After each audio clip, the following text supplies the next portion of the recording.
Nos destaques do Panorama CBN, STJ decide por unanimidade tornar réu o governador do Amazonas no caso da compra de respiradores. Renan Calheiros adia a entrega do relatório da CPI da Covid-19. Em Nova York, churrascaria faz puxadinho para Bolsonaro almoçar na calçada. E risco de calote da Evergrande derruba bolsas pelo mundo. Panorama CBN.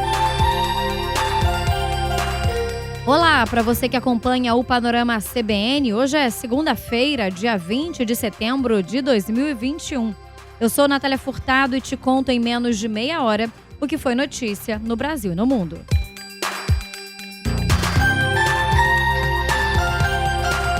A Corte Especial do Superior Tribunal de Justiça decidiu por unanimidade aceitar denúncia que torna réu o governador do Amazonas, Wilson Lima, do PSC. Ele é acusado pelo Ministério Público de integrar um suposto esquema de desvio de recursos públicos na compra de respiradores destinados ao tratamento dos pacientes com a Covid-19. A denúncia, apresentada em abril pela Procuradoria-Geral da República, menciona Lima e outros 15 acusados. A PGR estima prejuízo superior a R$2 milhões aos cofres públicos. O advogado Nabor Bulhões, responsável pela defesa de Wilson Lima, afirmou que a denúncia é verdadeiramente ilegal e abusiva.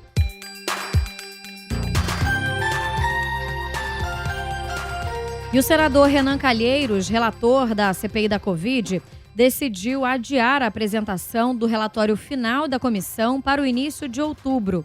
O parecer será submetido à votação na primeira ou segunda semana de outubro e não mais na semana que vem, como estava previsto. O objetivo é reunir mais informações sobre as investigações contra a operadora de saúde Prevent Senior e os dados obtidos na busca e apreensão na sede da empresa Precisa Medicamentos, que podem trazer novos fatos. Apesar desse adiamento, o relatório está quase pronto. Ele é dividido em capítulos que tratam sobre atraso na entrega de vacinas, o negacionismo e o gabinete paralelo, a falta de oxigênio no Amazonas, a desinformação na pandemia e a corrupção. Fontes dizem que há mais de 700 páginas de relatório, um parecer grande. A CBN, Renan Calheiros, afirmou que Jair Bolsonaro terá destaque no documento e que ele deve prever o indiciamento do presidente pelo crime de prevaricação, entre outros. A prevaricação ela já está comprovada, né? Ele próprio fez questão de confirmar a conversa com os irmãos Miranda, mas há também, você sabe, digitais do próprio presidente em algumas questões que foram reprovadas pela população e afetam diretamente a legislação penal brasileira. Renan Calheiros se reuniu na tarde de hoje com representantes da OAB para discutir a tipificação dos crimes que supostamente foram cometidos por Bolsonaro na pandemia. O senador Eduardo Girão, do Podemos, disse que o adiamento ocorre para que a CPI desgaste ainda mais o governo Bolsonaro. Esse adiamento é algo esperado, porque a CPI virou um instrumento poderoso político, né? Esse é o grande objetivo, a antecipação do calendário eleitoral, o projeto de poder, né? Então, quanto mais tempo se passar, alguns acreditam que isso é importante, justamente para cumprir o seu efeito, que é desgastar o governo federal. A cúpula da CPI da Covid avalia convocar o ministro Marcelo Queiroga pela terceira vez. O fato novo, que é considerado importante, é a decisão de suspender a vacinação de adolescentes. A convocação deve estar na pauta de amanhã, na reunião da CPI da Covid.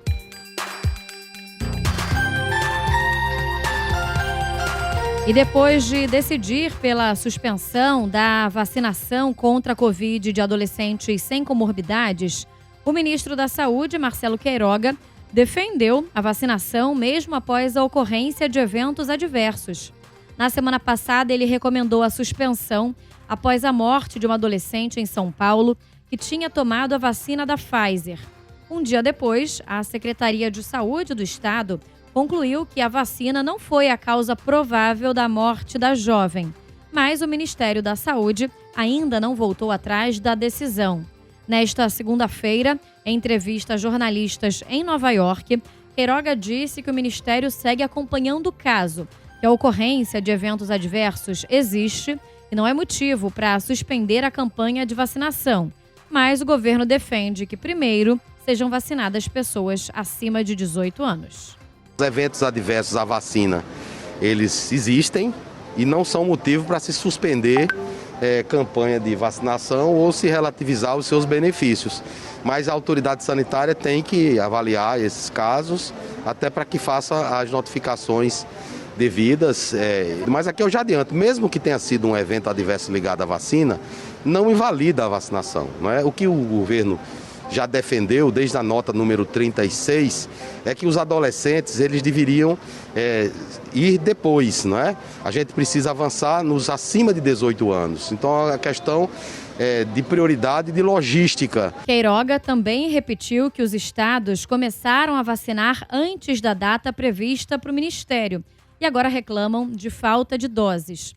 Nesta segunda-feira, as empresas Pfizer e BioNTech anunciaram que a vacina desenvolvida por elas contra a Covid-19 é segura e induziu uma resposta imune robusta em crianças de 5 a 11 anos. Os dados são preliminares e ainda precisam passar por avaliação de outros cientistas para serem publicados em revista científica.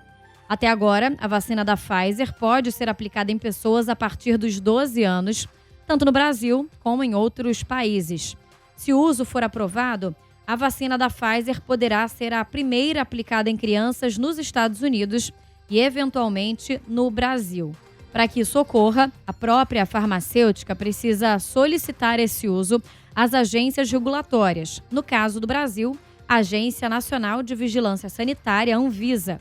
O secretário de Saúde de São Bernardo do Campo, Geraldo Repley, disse que o anúncio da Pfizer só reforça essa segurança e espera que o Ministério da Saúde volte atrás em relação à decisão da semana passada. A vacina da Pfizer, não só agora, já vem se demonstrando bastante segura, né? Agora veio mais uma vez falar a favor desta vacinação em crianças de 5 a 12 anos.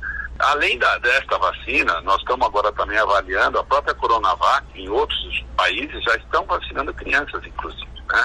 Então a gente está esperando que haja uma revisão dessa análise do Ministério, porque todas as evidências falam a favor dessa vacina, uma vacina bastante segura. Falando ainda em vacinação, o prefeito de Nova York afirmou que os líderes que vão participar da Assembleia Geral da ONU na cidade precisam estar vacinados para que todos estejam em segurança. Bill de Blasio afirmou que é preciso enviar essa mensagem a todos os líderes mundiais, principalmente a Jair Bolsonaro do Brasil. A Prefeitura de Nova York está oferecendo vacinas gratuitas para todos os líderes mundiais e funcionários que estarão no evento da ONU. Mais cedo, o premier britânico Boris Johnson questionou o presidente Jair Bolsonaro se ele já se vacinou contra a Covid-19. E Bolsonaro respondeu que ainda não se vacinou. Essa conversa aconteceu durante uma reunião bilateral em Nova York.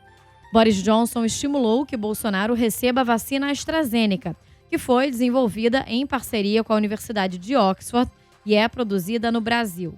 O fato de Bolsonaro não ter se vacinado ainda chamou atenção na hora da escolha do lugar em que ele e sua comitiva almoçaram depois da reunião com Boris Johnson.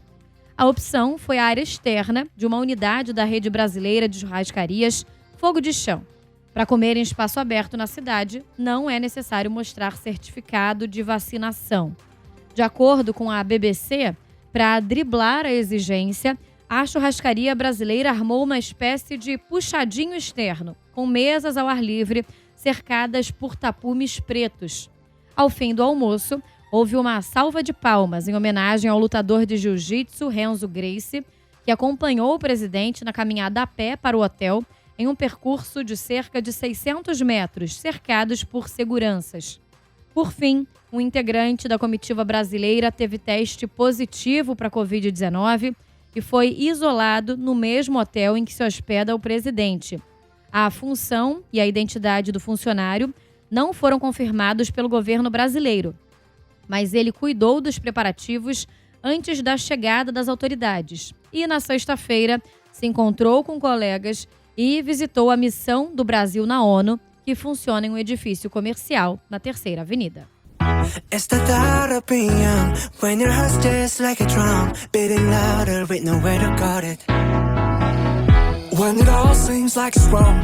E o grupo de K-pop BTS foi o convidado especial para discursar na Assembleia Geral da ONU na manhã desta segunda-feira. O septeto falou sobre os desafios da nova geração e o impacto que a pandemia de Covid-19 teve na vida dos jovens. Nas redes sociais, os fãs celebraram a apresentação do grupo, que lançou uma performance especial da música Permission to Dance, filmada na sede da ONU.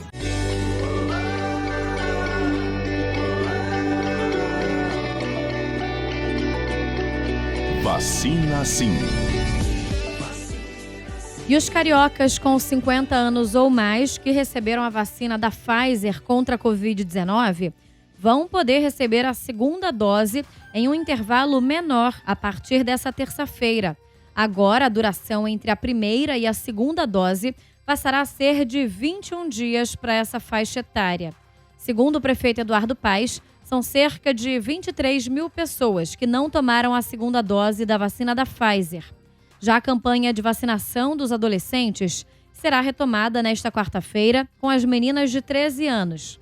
Elas também vão poder tomar a primeira dose na quinta. Na sexta-feira será a vez dos meninos da mesma idade. A retomada vai acontecer depois de 4 dias de paralisação por falta de doses. Morador de Copacabana, Vinícius Vasconcelos, de 13 anos, ficou aliviado ao saber que vai ser vacinado essa semana. Não vejo a hora de chegar sexta-feira e me vacinar contra a Covid-19. Aqui em casa já estão todos vacinados. Meus pais com as 2 doses e minha irmã de 15 anos com a primeira. Fiquei muito preocupado quando decidiram adiar a minha vez. Não dá nem para pensar em não tomar a vacina. Meus pais tiveram muitos amigos que morreram pela falta dessa imunização. E eu só penso em ficar mais seguro depois de ser vacinado e ver meus amigos também ficarem protegidos. Nessa segunda-feira, a Prefeitura do Rio voltou a aplicar a segunda dose da Coronavac. Foram 3 dias de suspensão por falta de vacinas. A Secretaria de Saúde do município calcula que a remessa recebida no fim de semana será suficiente para aplicar a segunda dose da vacina do Butantan pelos próximos 15 dias. Enquanto isso, a cidade segue vacinando com a terceira dose os idosos e pessoas com problemas imunológicos graves. Nessa semana, recebem o reforço os cariocas de 89 a 84 anos e os imunossuprimidos de 60 anos ou mais. Até agora, 99% da população adulta da cidade do Rio está imunizada com a primeira dose contra o coronavírus. Se considerados os cariocas acima de 12 anos, a cobertura vacinal com a primeira dose chega a 95%. Vamos falar sobre economia, porque a possibilidade de um colapso da gigante imobiliária chinesa Evergrande derrubou as bolsas de valores em todo o mundo nesta segunda-feira. No Brasil, onde as commodities vinham sustentando a economia fragilizada pelas tensões políticas e fiscais, a expectativa é que a crise na China atinja não apenas a bolsa, mas prejudique o próprio crescimento econômico brasileiro. O principal índice de ações na Bolsa de Valores de São Paulo, a B3, fechou em forte queda nesta segunda-feira na pontuação mínima do ano. O Ibovespa recuou 2,33% a 108.844 pontos. Na sexta-feira, a Bolsa fechou em queda de 2,07% a 111.439 pontos, acumulando baixa de 2,49% na semana. Com o resultado de hoje, a parcial do mês acumula perda de 8,37%. No ano, o recuo é de 8,55%. Na melhor marca do ano, no dia 7 de junho, o Ibovespa chegou a atingir 130.776 pontos. Já o pior nível havia sido registrado em 26 de fevereiro, quando a Bolsa fechou aos 110.035 pontos. No mercado de câmbio, o dólar comercial encerrou em alta, de 0,87%, cotado a R$ 5,332. O euro também subiu 0,87% e fechou o dia a R$ 6,255. O economista da Necton, André Perfeito, explicou os impactos da crise chinesa no Brasil.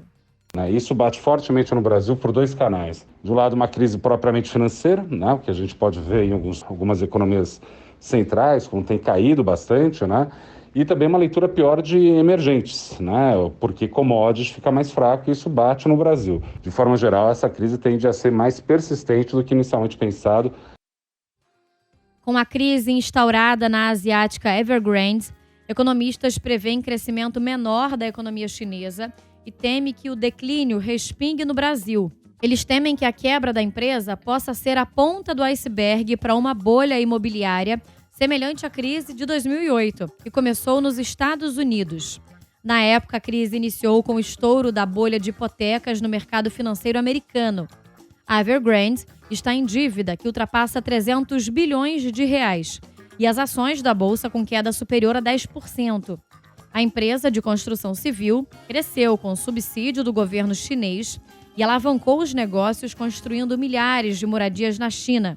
A empresa fez a maior parte do capital construindo a baixos custos e vendendo acima do valor de mercado. Além do subsídio chinês, a empresa realizava empréstimos com instituições fora do sistema bancário tradicional. Até o momento em que a empresa estava vendendo bastante, estava tudo certo. Na pandemia, ela perdeu a demanda de compra, ficou sem caixa e passou a dever bilhões de reais para os fornecedores. O economista da Infinity Asset, Jason Vieira, explicou a situação. Que aí você teve, sim, uma redução bastante expressiva da demanda e que aí não tinha como sustentar esse ciclo que ela sustentava, quase que uma pirâmide, vamos dizer assim, esse ciclo que ela alimentava. O semelhante ao que aconteceu na crise de hipoteca em 2008, no momento em que você tenta gerar liquidez dos seus ativos, você começa a jogar os preços em média para baixo. Economistas afirmam que boa parte da crise foi causada pela própria falta de regulação do governo chinês, que durante anos não definiu regras claras para empréstimo.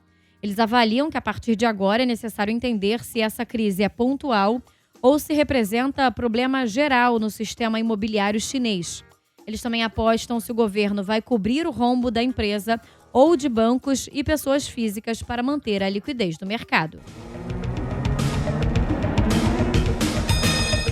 E no noticiário internacional, o Palácio de Buckingham anunciou nesta segunda-feira que a princesa Beatriz, de 33 anos, deu à luz o primeiro filho, uma menina nascida no sábado em um hospital de Londres. Beatriz, filha do príncipe Andrew, é uma das netas da rainha Elizabeth II do Reino Unido. Ela é a 10ª herdeira na sucessão do trono. A rainha Elizabeth tem 12 bisnetos, 2 deles nascidos apenas neste ano. Além da filha de Beatriz, o príncipe Harry, primo da princesa, teve o seu segundo filho com Meghan Markle. E ao menos 4 estudantes ficaram feridos após um tiroteio em um colégio do ensino médio da Virgínia, nos Estados Unidos, nesta segunda-feira. A emissora americana NBC reportou que um adolescente de 17 anos foi baleado no rosto e uma outra adolescente da mesma idade levou um tiro na perna. Outros 2 estudantes teriam se ferido durante a correria após os disparos. O suspeito pelos disparos não foi identificado, mas, segundo as autoridades americanas, não se encontra mais no local. Uma investigação aponta que o atirador era conhecido das vítimas.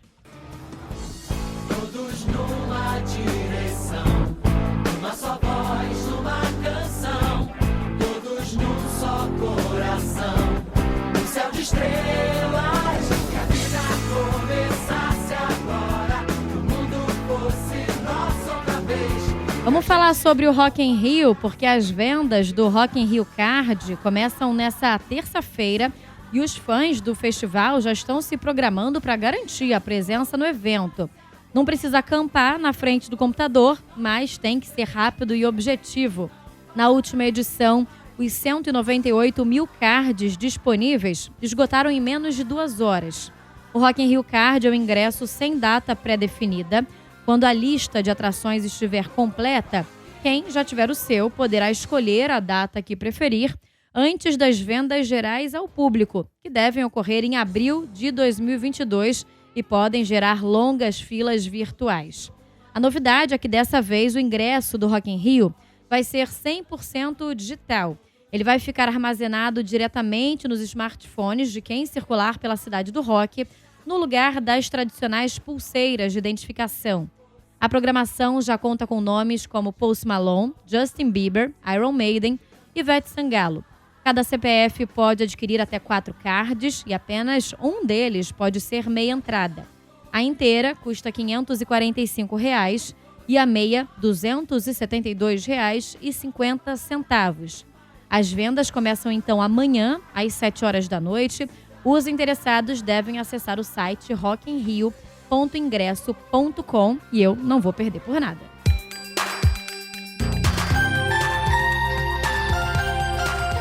E a segunda edição do Panorama CBN vai ficando por aqui. A apresentação e o roteiro dessa edição foram feitos por mim, Natália Furtado. Os trabalhos técnicos são do Ramon Lemes. Não esqueça que amanhã tem a primeira edição com a Bianca Santos. Um beijo para você. Até amanhã.